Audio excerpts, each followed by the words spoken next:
السلام على سيدنا محمد الصادق الوعد الأمين. أما بعد، فأعوذ بالله من الشيطان الرجيم. بسم الله الرحمن الرحيم. یوم، جس دن، تشہد، گواہی دیں گی، علیہم، ان لوگوں کے خلاف، السنتہم، ان کی اپنی زبانیں، وایدیہم، اور ان کے اپنے ہاتھ، وارجلہم، اور ان کے اپنے پاؤں، بما، اس چیز کی گواہی دیں گے، کانوا یعملون، جو یہ دنیا میں عمل کیا کرتے تھے.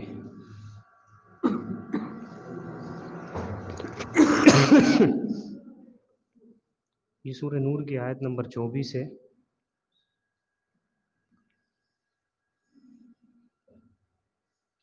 ایک گناہ کا تبصرہ چل رہا تھا پیچھے.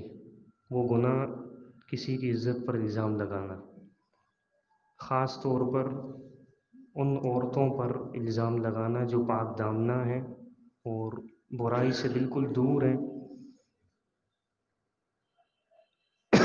ان کی عزت پر خام خواہ داغ لگانا. یہ اللہ تعالیٰ ایسے مجرموں کے بارے میں کہہ رہا ہے کہ قیامت کے دن لہم عذاب عظیم، ان کو بڑا عذاب ملے گا. اور جس دن ان کو عذاب ملے گا وہ دن ایسا دن ہوگا کہ یوم تشہد علیہم السنتہم، کہ اس دن ان کی اپنی زبانیں خود ان کے کرتوت کے خلاف گواہی دیں گی. ان کے اپنے ہاتھ، ان کے اپنے پاؤں ان کے کرتوت کی گواہی دیں گے.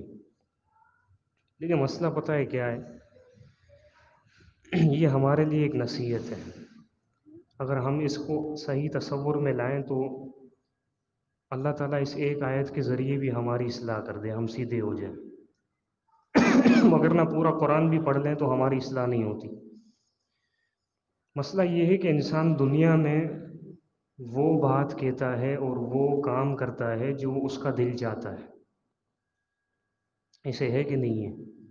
انسان وہی بات کرتا ہے اور وہی کام کرتا ہے جو اس کا دل چاہتا ہے. یعنی اس کی باتیں اور اس کے کرتوت اس کے دل کے مطابق ہوتی ہیں.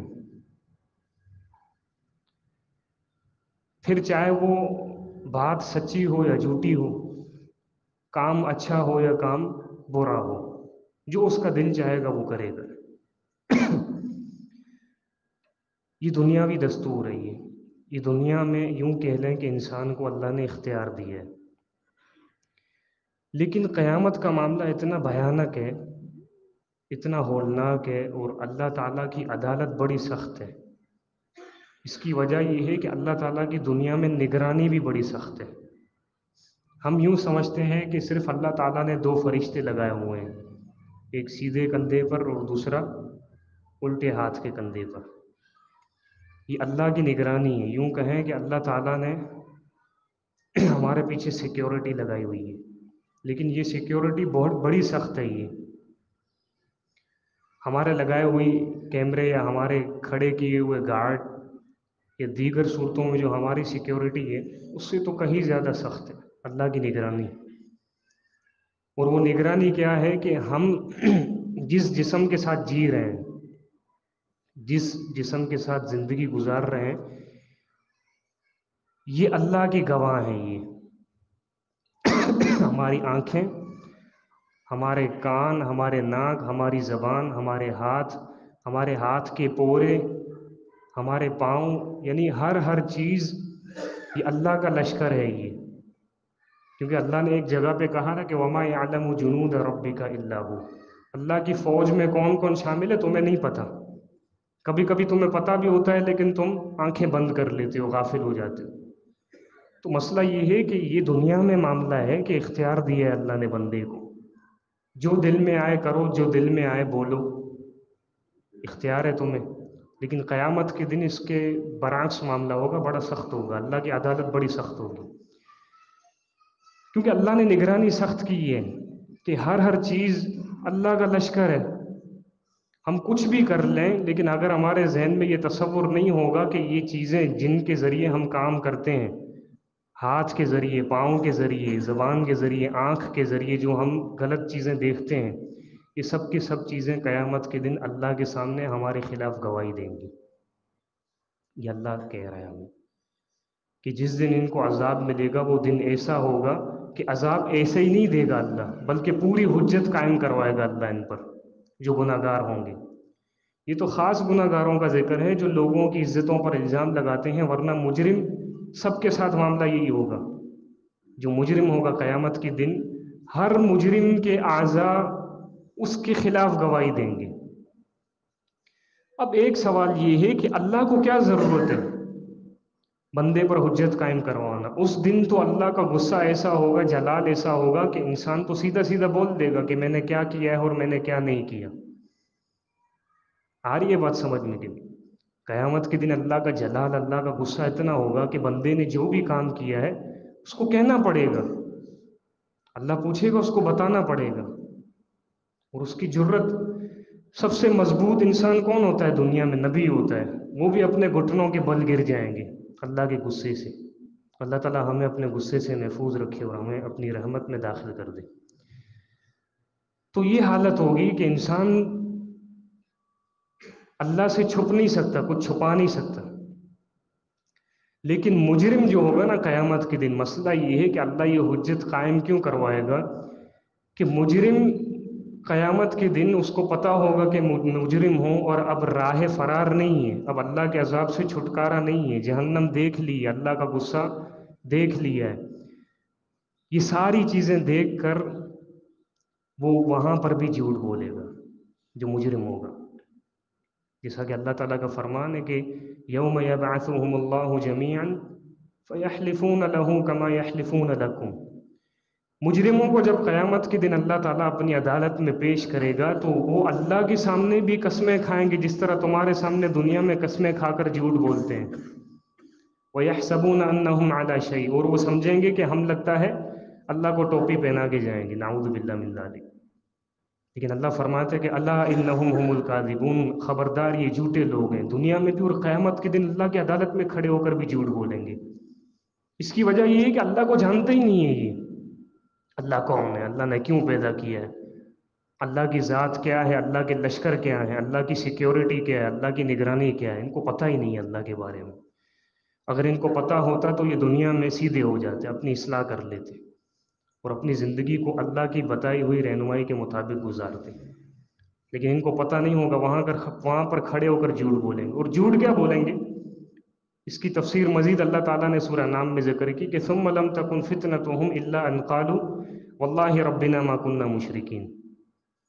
باوجود اس کے کہ جرم کریں گے لیکن قیامت کے دن اللہ کو کہیں گے اللہ کی قسم ہم نے نہیں کیا، اللہ کے سامنے کھڑے ہو کر، یعنی وہاں پر بھی مجرم جھوٹ بولیں گے۔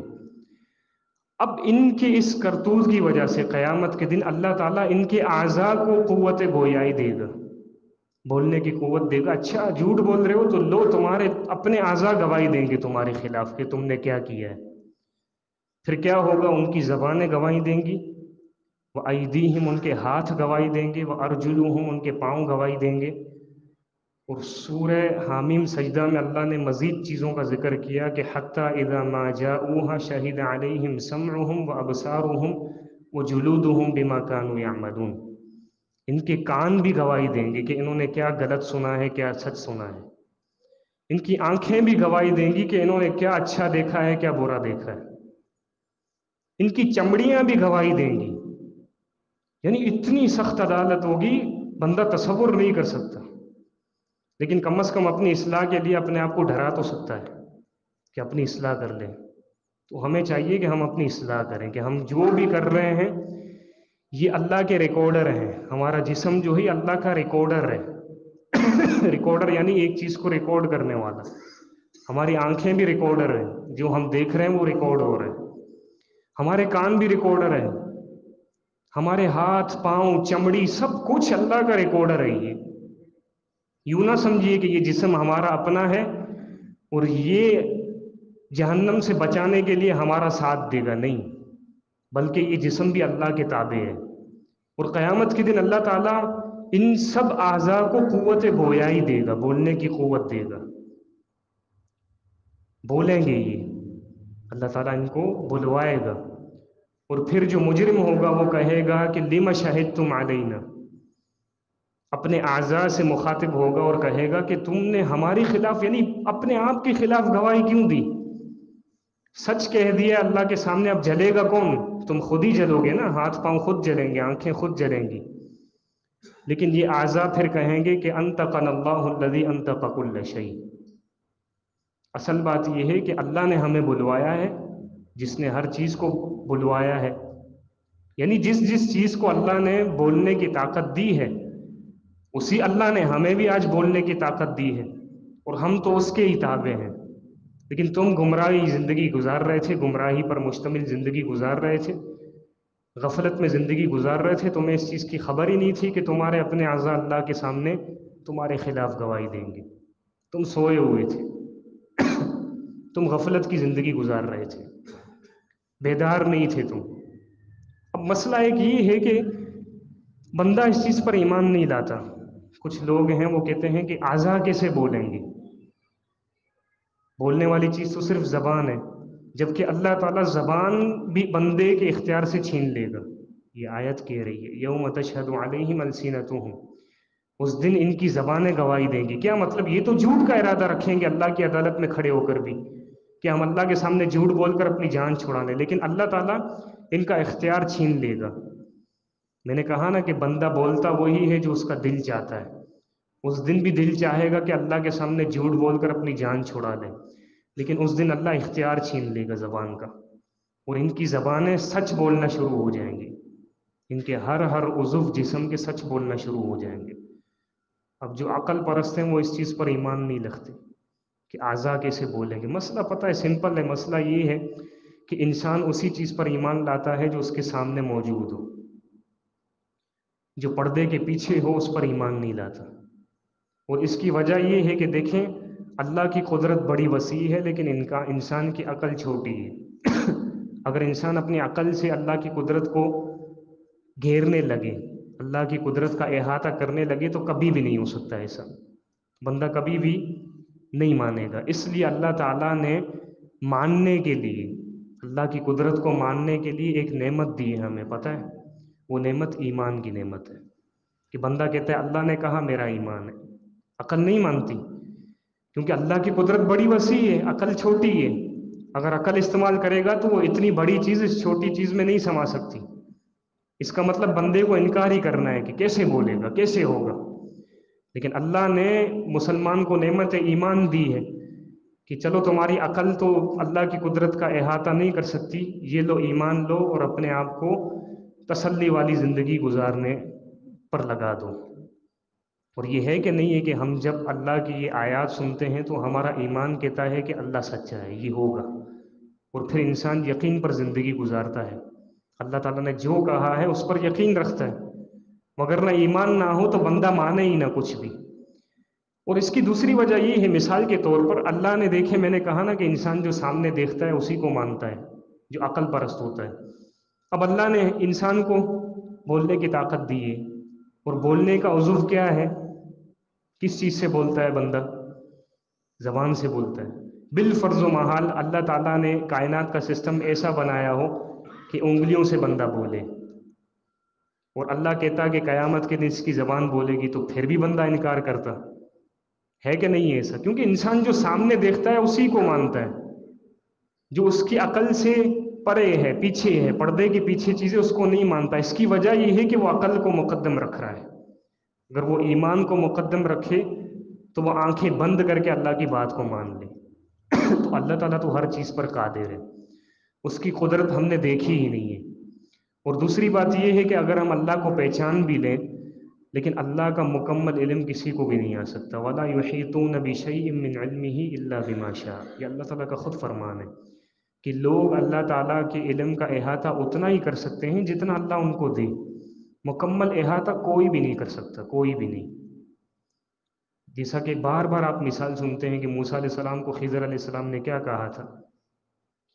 کشتی میں جا رہے تھے، ایک چڑیا آئی کشتی کے کونے پر بیٹھی، اس نے سمندر میں چونچ ماری، ایک قطرہ منہ میں لیا، خضر علیہ الصلوۃ والسلام نے موسیٰ علیہ الصلوۃ والسلام کو کیا کہا کہ یہ جو چونچ میں اس نے قطرہ لیا ہے یہ تیرا میرا اور پوری کائنات کا علم ہے۔ اس کا مطلب نبیوں کو بھی مکمل اللہ کی ذات کا علم نہیں ہے۔ اللہ تعالیٰ نبیوں کو کون سا علم دیتا ہے؟ شریعت کی روشنی میں علم دیتا ہے، لیکن ہاں یہ بات ذہن میں رکھیں کہ انسانوں میں اللہ کو سب سے زیادہ جاننے والے نبی ہوتے ہیں، نبی سے بڑھ کر بڑا عالم کوئی نہیں ہوتا، لیکن اللہ کے علم کا احاطہ کوئی نہیں کر سکتا۔ جتنا اللہ نے دیا ہے اتنا اللہ کا شکر ادا کر کے اللہ کی نعمت سمجھ کے بندے کو اس پر ایمان لانا چاہیے کہ اللہ کا علم سمندر ہے جس کی گہرائی کا احاطہ کوئی بھی نہیں کر سکتا، اور ہمارا علم اس قطرے میں آتا ہے، اور اس قطرے میں بھی پتہ نہیں کون سا ذرہ ہوگا میرا اور آپ کا علم، جو پوری کائنات کا ایک قطرہ ہے، اس میں میرا اور آپ کا علم پتہ نہیں کون سا ذرہ ہے۔ تو آپ خود اندازہ لگائیں، تقابل کریں کہ کیا ذرہ سمندر کو اپنے اندر سما سکتا ہے؟ کبھی بھی نہیں۔ تو بندے کو چاہیے کہ بندہ جو اللہ نے اس کو نعمت ایمان دی ہے، اس نعمت ایمان کے ساتھ اللہ کی ان باتوں پر یقین رکھے، ایمان رکھے، اور اپنی اصلاح کی کوشش کرے۔ اللہ تعالیٰ سے دعا ہے کہ اللہ تعالیٰ ہمیں مجرموں میں شامل نہ کرے کہ ہمارے اعضاء ہمارے خلاف گواہی دیں۔ اللہ تعالیٰ ہمیں ان بندوں میں شامل کرے کہ اللہ تعالیٰ جن بندوں کو بغیر حساب و عذاب کی جنت میں داخل کر دے۔ وآخر دعوانا الحمد للہ رب العالمین۔ اس ویڈیو کو زیادہ سے زیادہ شیئر کیجیے اور ہمارے چینل سبحانی مسجد لیاری کو سبسکرائب کیجیے اور صدقہ جاریہ کے مستحق بنیے۔ جزاکم اللہ خیرا کثیرا فی الدنیا والآخرہ۔